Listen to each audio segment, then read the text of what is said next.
Como les comentaba, vamos a iniciar justamente la temática del delito de corrupción de funcionarios en el Perú, conociendo justamente de manera adecuada cómo se encuentra conceptuado justamente el mismo, y por lo tanto vamos a iniciar mismo teniendo en cuenta la definición, es decir, teniendo en cuenta en qué consiste el delito de corrupción de funcionarios y en su momento cuáles serían sus diferentes modalidades que se gestan en el país.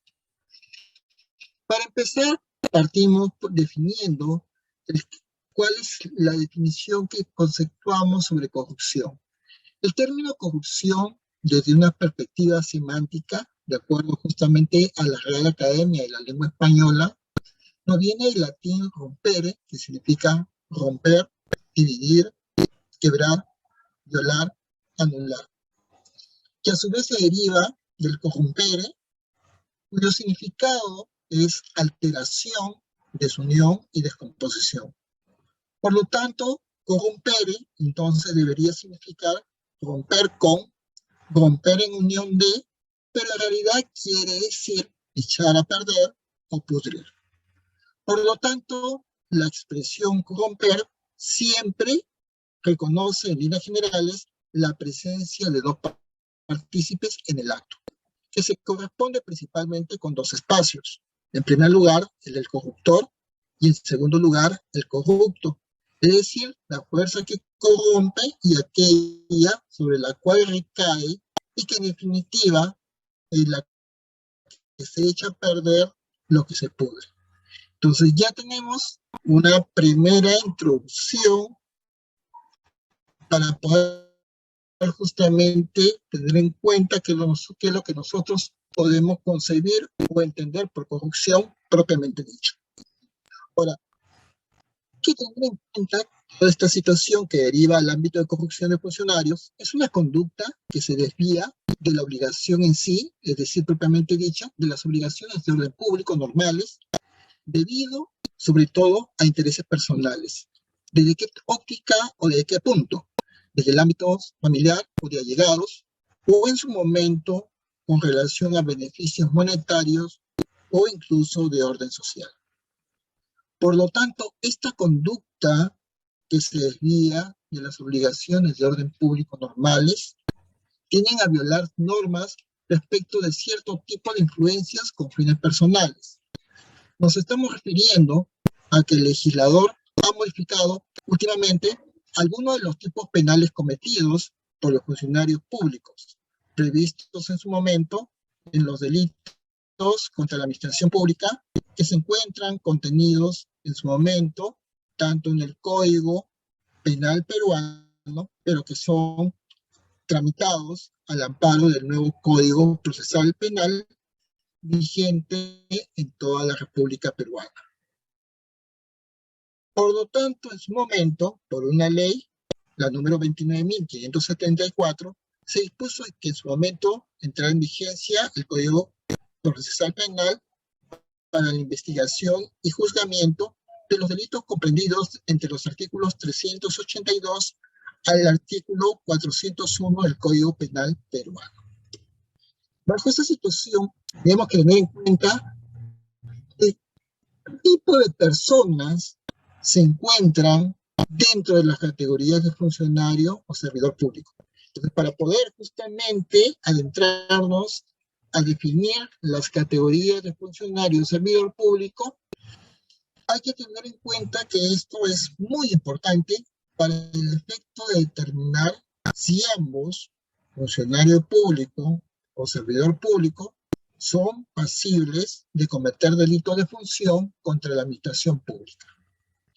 En nuestro ordenamiento legal penal peruano existe una norma expresa que de manera taxativa enumera quiénes son funcionarios o servidores públicos, siendo por tanto el artículo 425 del Código Penal que precisa a quienes se considera para efectos de atribuirles responsabilidades como funcionarios o servidores públicos. En primer lugar, tenemos entender como funcionarios o servidores públicos aquellos que están comprendidos en la carrera administrativa. En segundo lugar, los que se desempeñan en cargos políticos o de confianza, incluso si estos cargos emanan de una elección popular. En tercer lugar, todo aquel, independientemente del régimen laboral en que se puedan encontrar, mantienen un vínculo laboral contractual de cualquier naturaleza con entidades u organismos del Estado y que en virtud de ello ejercen función o funciones en estas. Entonces, ya tenemos, gracias a lo conceptuado en el Código Penal peruano, la definición de las categorías tanto de funcionario público o servidor público en nuestro país. En este marco, tenemos también la posibilidad de poder justamente conocer, hay que tener en cuenta también que alcanza a esta definición conceptual de funcionarios o servidores públicos a los administradores y depositarios de caudales embargados o depositados por la autoridad competente, aunque puedan pertenecer a particulares. Se incluye, asimismo, a los miembros de las Fuerzas Armadas y de la Policía Nacional del Perú. En un sexto punto, también aquellos que están contenidos o indicados en la Constitución Política del Perú del año 1993, aún vigente, y la ley propiamente dicha.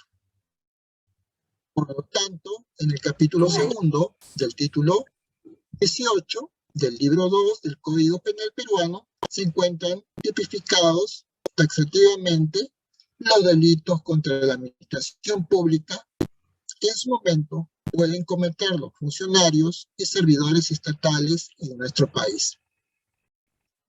Así, encontramos sancionados una serie de conductas desde ya ilícitas que, de acuerdo a la lesividad que presenten, merecen una menor o mayor pena. Pero es en la sección cuarta de este capítulo que se encuentran tipificados propiamente dicho los delitos de corrupción de funcionarios. Para efectos de la presente exposición, hemos citado delitos más frecuentes de la clasificación en que pueden incurrir tanto los servidores públicos como los servidores como los particulares en nuestro país. Por lo tanto, hay que tener en cuenta, al hablar de delito de corrupción de funcionarios, ya sea realizado por funcionarios o servidores públicos en su momento, hay una serie de modalidades que son reconocidas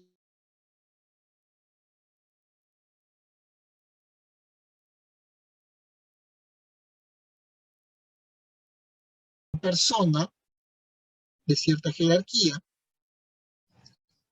o el nepotismo con relación a la elección por vínculos familiares y no propiamente dicha por méritos personales o meritocracia, la malversación de fondos con relación a la apropiación ilícita por particulares de recursos públicos,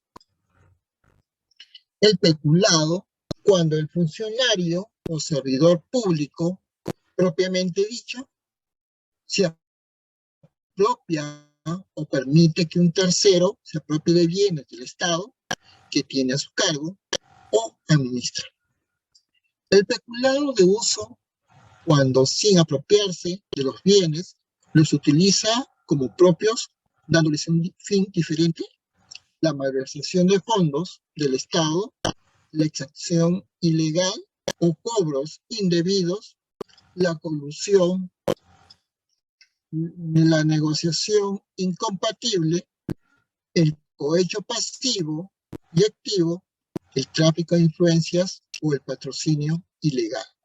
Como ven ustedes, la posibilidad de modalidades de delito de corrupción de funcionarios es muy amplia y muy extensa y al mismo tiempo vasta.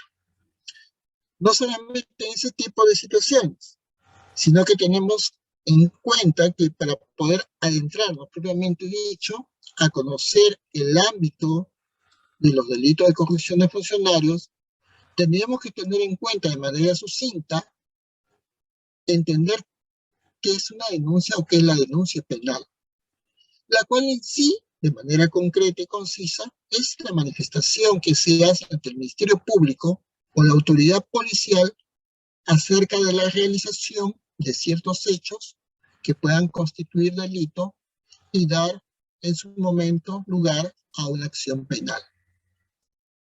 Pero si ya tenemos el ámbito de la denuncia penal, ¿qué es esta acción penal? Y la acción penal propiamente dicha es esa facultad que tiene el Ministerio Público, es decir, el fiscal o los fiscales, de iniciar un proceso judicial para que en su momento el órgano jurisdiccional, es decir, el juez, se pueda pronunciar en su momento acerca de la naturaleza delictiva de todos los hechos denunciados y en su momento la responsabilidad por los mismos, lo cual se llegue a ejercer de oficio o a instancia de parte agraviada. Eso es lo que de manera concreta, sucinta o precisa podríamos entender nosotros por acción penal. Pero, ¿quién puede justamente denunciar un delito de corrupción? En la medida en que los delitos de corrupción afectan a la sociedad en su conjunto, podríamos partir y definir y decir que puede denunciarlo en todo ciudadano que se encuentra legitimado para poder denunciar los delitos de corrupción en nuestro país. Entonces, pero no solamente bajo ese contexto, sino tener en cuenta cómo se inicia esta denuncia penal, ¿no? Que en su momento va a involucrar justamente a la corrupción realizada por los funcionarios públicos en nuestro país. ¿Qué se inicia con una denuncia penal? Con la denuncia penal se va a dar lugar al inicio de un proceso penal en el cual se investiga y se sanciona la comisión de actos delictivos bajo las normas del derecho penal y procesal penal. A la par viene a la mano lo que se conoce como denuncia administrativa. Y la denuncia administrativa en sí viene a ser justamente la manifestación que se hace ante la autoridad administrativa acerca de las irregularidades, ya sean por acto, por hecho o por omisión, en el comportamiento de un funcionario en el ejercicio propio de la función pública. Por lo tanto, sin perjuicio de lo señalado, los distintos regímenes disciplinarios examinados denominan indistintamente como queja o denuncia al escrito, mediante el cual se pone en conocimiento de la autoridad una serie de hechos que pueden dar lugar a infracciones administrativas. Por ejemplo, el régimen disciplinario de la Policía Nacional del Perú alude a la denuncia, mientras que el de los magistrados y auxiliares jurisdiccionales del Poder Judicial y el de los magistrados del Ministerio Público fiscales a la queja. Entonces, hay que tener en cuenta que bajo ese tipo de situaciones ni siquiera hay una isonomía. Por otro lado, en el Sistema Nacional de Control, estamos hablando de la Contraloría General de la República del Perú. El ámbito de la denuncia administrativa en sí se emplea como término denuncia para aludir a la puesta en conocimiento de hechos que den cuenta de irregularidades en el uso de fondos públicos o en su momento de conductas que se encuentren reñidas con el adecuado ejercicio funcional del personal de la administración estatal. Y aquí quiero detenerme unos minutos. Hay que tener en cuenta que la Contraloría General de la República, como órgano constitucional, con autonomía constitucional, se encarga justamente del control de todas las entidades públicas del Estado peruano en todo nivel, ya sea en el gobierno central, de los gobiernos regionales o los gobiernos locales. Ahora hay que tener en cuenta que la Contraloría General de la República se encarga de cautelar el buen manejo justamente de los intereses del Estado en el ámbito presupuestal, es decir, las partidas económicas que son asignadas a las diferentes entidades públicas del Estado peruano y que son administradas por el titular de cada entidad. Producto de ello, muchas veces se producen malos manejos, malas administraciones, mala utilización y van originándose una serie de delitos de función que son cometidos, en este caso, por funcionarios, en este caso, muchos de carrera del Estado peruano. Por lo tanto, como hemos visto, tal como se puede conceptuar desde el ámbito de una denuncia administrativa, esta tiene una visión completamente distinta, ya sea en el ámbito de la Policía Nacional del Perú, en el ámbito justamente del Poder Judicial o Fiscalía, y por otro lado, tal como lo perceptúa o lo concibe justamente la Contraloría General de la República del Perú como órgano encargado del Sistema Nacional de Control de nuestro país. No solamente ello, sino que por una serie de cuestiones prácticas, sin perjuicio de precisiones anotadas, podemos respetar pues la denominación que cada institución que acabo de mencionar ha adoptado en virtud de la normativa que pueda regular en su momento sus propios regímenes disciplinarios. Es decir, ¿quién puede realizar una denuncia administrativa propiamente dicha? Es decir, una queja o una denuncia. Repito, ¿quién puede realizar una denuncia administrativa, sea esta una queja o una denuncia? Como quiera que las mencionadas irregularidades cometidas afectan desde ya el buen funcionamiento de la administración pública de nuestro país, todo ciudadano tiene el derecho, por no decir el deber, de denunciarlos. Es decir, no es necesario que exista una relación jurídica previa entre el denunciante y la administración pública, ni que éste tenga que verse afectado directamente a consecuencia de la irregularidad denunciada. Pues eso hay que enfatizarlo de manera muy tajante, porque hay que tener en cuenta que lo que se encuentra justamente en riesgo es los intereses del Estado. Y eso afecta directamente no solamente a la entidad, sino directamente también a la ciudadanía y a los administrados de nuestro país.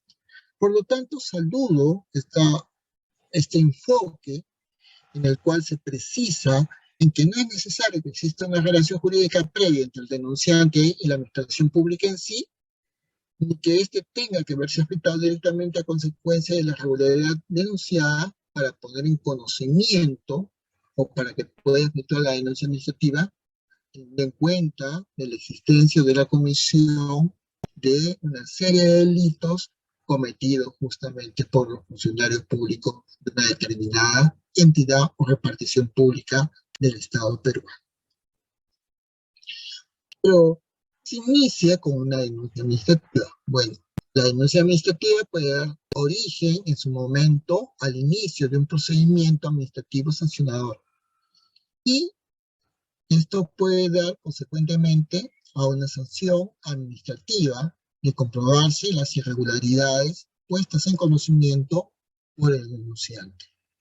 Criterio para consolidar disvaliosas las conductas sancionadas, que es de tipo muchas veces de carácter deontológico, es decir, el deber ser que rige muchas veces la conducta del funcionario público, por ejemplo, la falta de probidad del respectivo funcionario. Por otro lado, una denuncia administrativa podría o puede dar origen a una denuncia penal. La respuesta enfática y monosilábica es sí, en concreto. Porque en el trámite de una denuncia administrativa se puede en su momento advertir una serie de indicios de responsabilidad penal. Y en esos casos va a corresponder en su respectivo momento a la autoridad administrativa poner en conocimiento del Ministerio Público la realización de los hechos que en su momento podrían constituir en sí delito o una serie de delitos. Es así que ingresamos dentro de los delitos de corrupción de funcionarios en sí a tener en cuenta que sobre los delitos de corrupción en el Código Penal peruano han sido en su momento diversas las definiciones elaboradas en torno al concepto de corrupción.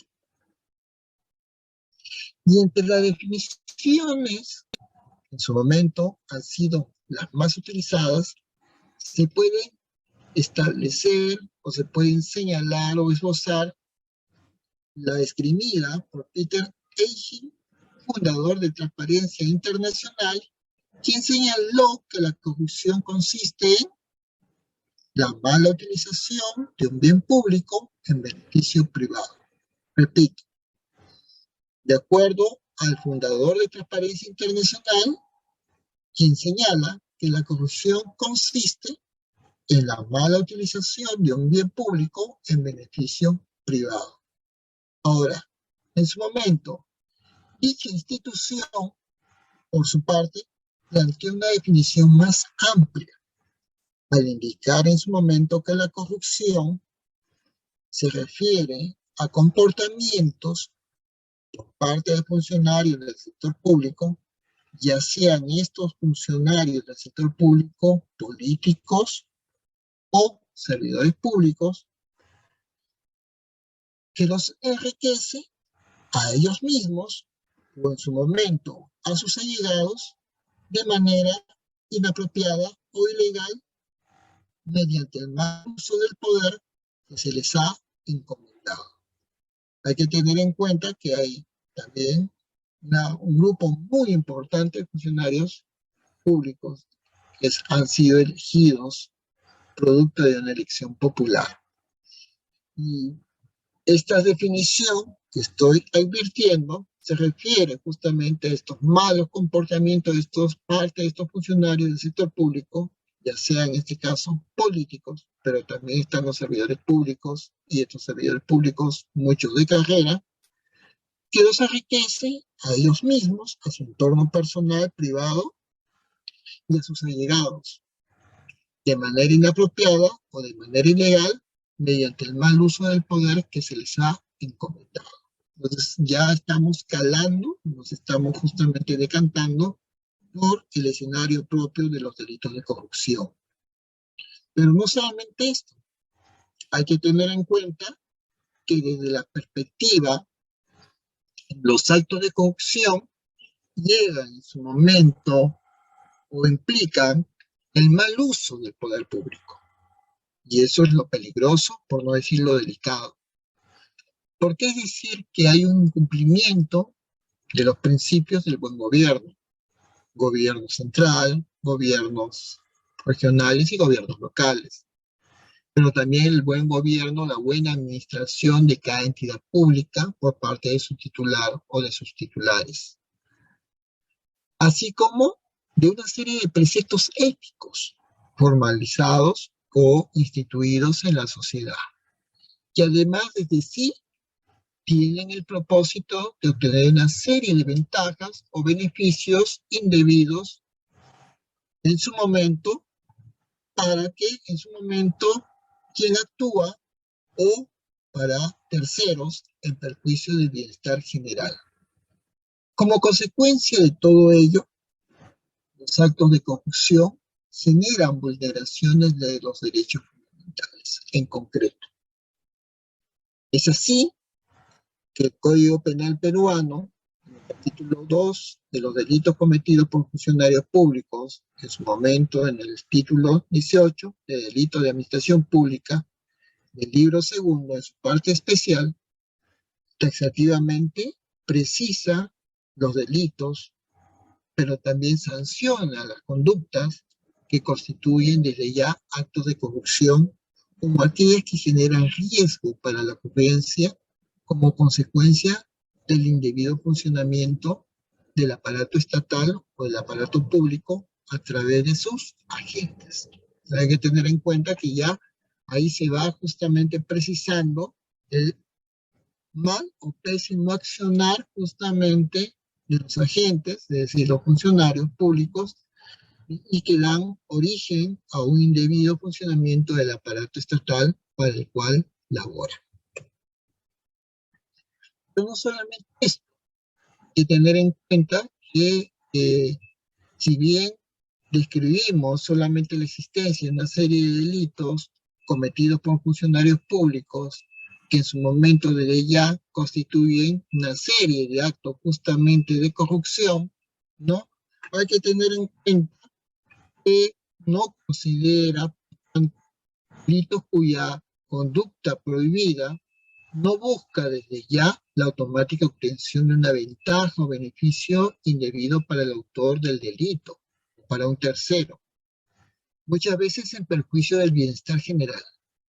En específico, muchas veces no consideramos delitos los comprendidos entre los artículos 376 al 380 de la sección primera sobre abuso de autoridad, o los artículos 390 y los 391 sobre la sección tercera sobre peculado, y los artículos 401, literal A, 401, literal B, en la sección cuarta sobre corrupción de funcionarios. En este último caso están referidos muchas veces al decomiso de bienes. También se deja de lado o se tiene en cuenta justamente con relación a ello ilícitos que se limitan a ampliar la aplicación de ciertas figuras penales a otros sujetos pasibles de sanción o aquellos delitos cuya frecuencia es escasa en la jurisprudencia nacional.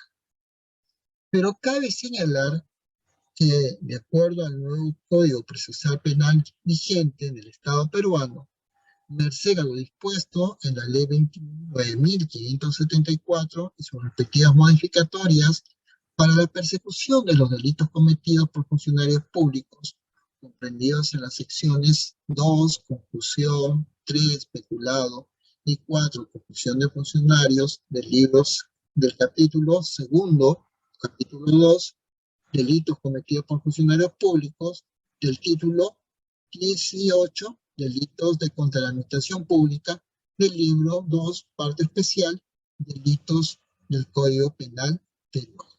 Entonces ya ahí está debidamente conceptuado, precisado, taxativamente positivizado los delitos que tienen que ver justamente con la corrupción de funcionarios o delitos cometidos por funcionarios en el Estado peruano.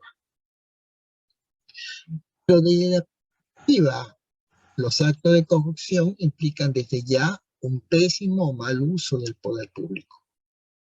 Es decir, el poder público, más allá que pueda nublar o nivelar justamente a una persona, tiene que ver con el cumplimiento justamente de los principios del buen gobierno. Y muchas veces se habla inclusive del buen gobierno, de la entidad pública, pero así mismo también el incumplimiento de una serie de preceptos éticos formalizados o desde ya que están debidamente instituidos en la sociedad. Y además tiene ese propósito de obtener ventajas o beneficios indebidos para, en su momento, quien actúa o para terceros en perjuicio del bienestar general. Como consecuencia de ello, los actos de corrupción generan una serie de vulneraciones de derechos fundamentales. Por lo tanto, el Código Penal peruano, en el capítulo 2 de delitos cometidos por funcionarios públicos y en el título 18, específicamente señala esos delitos de administración pública, esos delitos que sancionan conductas que constituyen actos de corrupción, como aquellas que generan riesgo para la ocurrencia como consecuencia del indebido funcionamiento del aparato estatal ante sus agentes. Y he querido ser enfático ahí, porque justamente todo este escenario nos convoca justamente a tener en cuenta lo que podría en su momento ver como peculado doloso, culposo y de uso. Por ejemplo, quisiera ponerles un ejemplo. muy concreto. ¿Qué sucede si la tesorera de una entidad estatal, por ejemplo, de saneamiento de agua de un distrito, de alguna provincia, de una región en el Perú, utiliza el dinero de la caja chica para realizar consumos en restaurantes y compras en establecimientos comerciales con su familia? Esto sería, en concreto, un ejemplo de peculado. Pero la figura de peculado se aplica cuando ese funcionario o funcionaria, servidor o servidora pública, se apropia en su momento o utiliza en cualquier forma para sí o para otro dinero o bienes que se le haya confiado por razón de su cargo. Entonces, eso ya es para ir definiendo lo que se puede entender de manera concreta como peculado. Pero este peculado tiene una serie de variantes como figura, porque cuando el funcionario o servidor público se apropia o utiliza en cualquier forma para sí o para otro, ya sea caudales o efectos cuya percepción, administración o custodia le estén confiados por razón de su cargo. Si esto fuera así, tendría pues una pena privativa de libertad que podría oscilar entre 4 a 8 años. Pero cuando el valor del apropiado o utilizado sobrepasa específicamente el monto de 10 unidades impositivas tributarias en nuestro país. Esto podría tener una pena privativa de libertad entre 8 a 12 años, pero cuando los caudales o efectos estuvieran destinados a fines asistenciales o a programas de apoyo social, la pena privativa de libertad oscilaría justamente entre 8 a 12 años. Pero si ya estamos en el ámbito del peculado culposo, debemos tener en cuenta que cuando el funcionario o servidor público, por culpa propia, da ocasión a que se efectúe en su momento, ¿no?, por otra persona la sustracción de caudales o efectos, la pena privativa de libertad será no mayor a 2 años o una prestación de servicios comunitarios de 20 a 40 jornadas. Pero cuando los caudales a efectos estuvieran destinados a fines asistenciales o a programas de apoyo social, la pena privativa de libertad por peculado del culposo oscilaría entre 3 a 5 años de pena privativa de libertad. Pero lo más usual que se observa en nuestro país es el peculado de uso.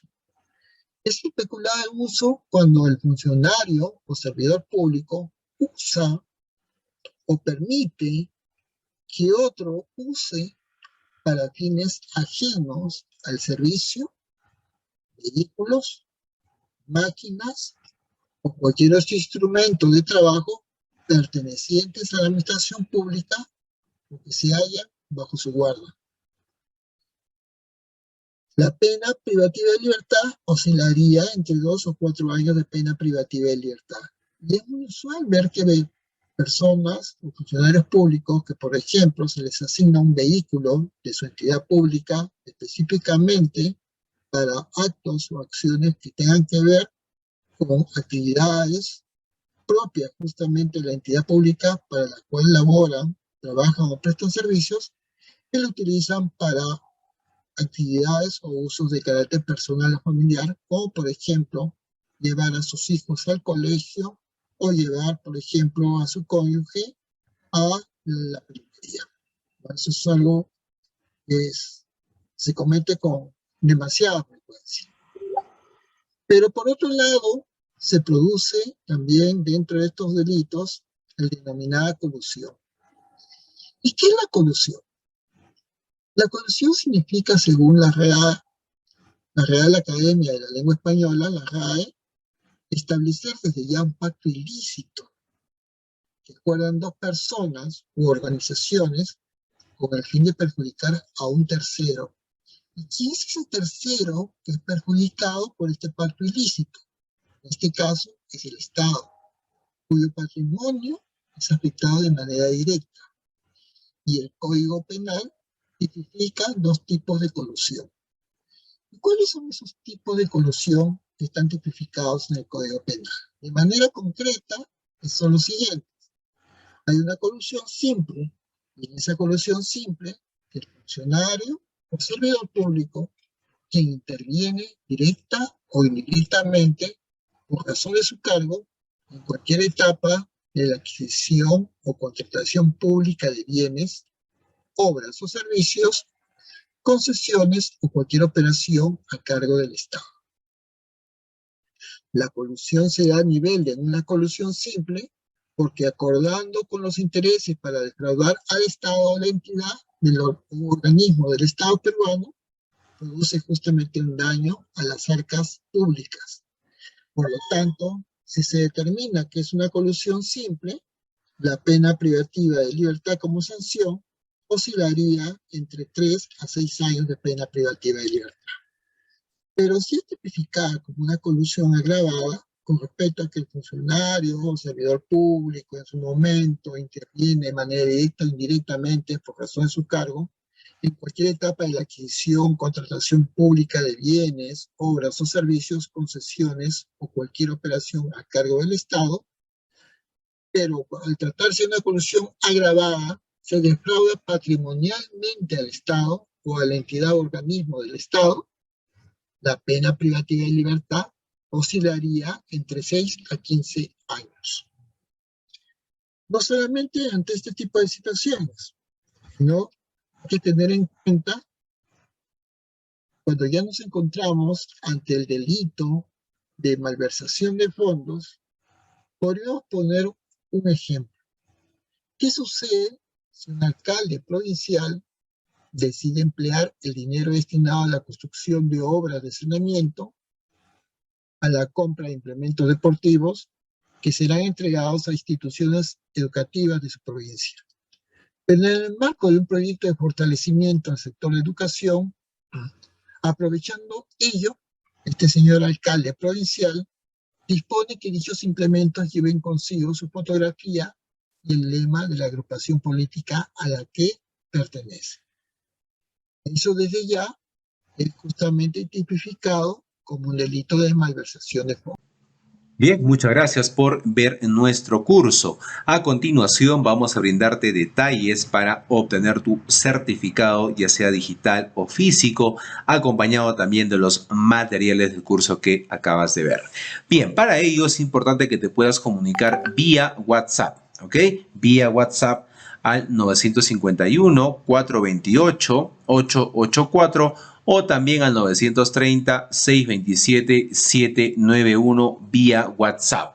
Y nuestros asesores te estarán brindando toda la información correspondiente y los pasos a seguir para obtener tu certificado aquí en Perú. Y también recuerda, estamos certificando aquí en Latinoamérica también, si estás fuera de Perú, como en México, Ecuador, Colombia, Panamá, República Dominicana y otros países también puedes certificarte escribiéndonos delante de los números que estamos apreciando en pantalla con el prefijo más 51. ¿Ya?